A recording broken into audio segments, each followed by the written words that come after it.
जुलाई को इस देश में पहली बार उस न्यायालय में जो आवाज सुनाई देगी वो आज से पहले आप लोगों ने नहीं सुनी होगी। उस 12 जुलाई को आवाज लगेगी, एक्यूज नंबर 38 आम आदमी पार्टी हाजिर हो। मनी लॉन्ड्रिंग केस में मामला दर्ज होने वाली ये हिंदुस्तान की पहली पार्टी है।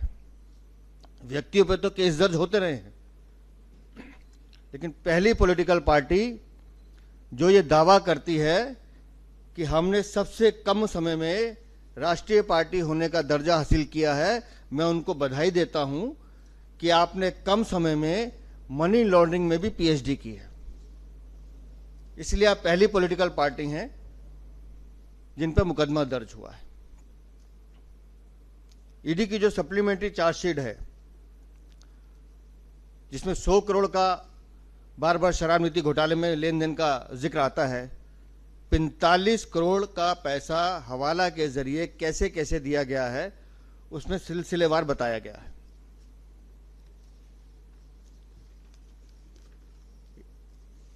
कितने सम्मन्स अरविंद केजरीवाल को दिए गए, कैसे उन्होंने जांच में सहयोग नहीं किया, वो भी बताया गया है। और जांच एजेंसी ने, जो हमारे को जानकारी प्राप्त हुई है, उन्होंने वहां अरविंद केजरीवाल की डिफरेंट स्टेटमेंट का भी जिक्र किया है, जो उन्होंने बार बार अपनी स्टेटमेंट बदली है।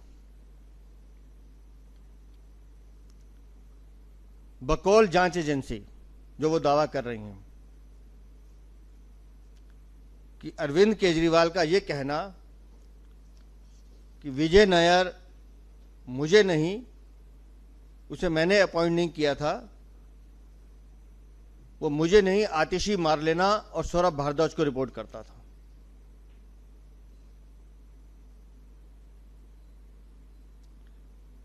लेकिन साथ ही साथ ये भी एक सवाल उठता है, अरविंद केजरीवाल कहते हैं कि विजय नायर से मेरा कोई लेना देना नहीं है। अगर विजय नायर से लेना देना नहीं है तो फिर वो कैबिनेट मिनिस्टर के बंगलों में कैसे रहते थे? इसका जवाब अरविंद केजरीवाल नहीं दे रहे हैं।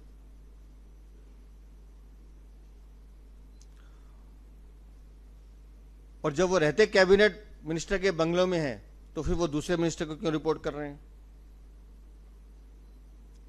क्योंकि वो काम तो दिल्ली के सीएम के लिए कर रहे थे विजय नायर। विजय नायर ने अपने स्टेटमेंट में बोला है कि मैं अरविंद केजरीवाल के लिए काम कर रहा था।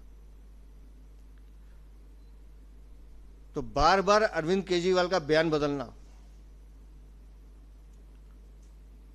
वो इस बात से भी नकारते कि मुझे नहीं मालूम कि विजय नायर मीडिया और कम्युनिकेशन का काम देखते थे।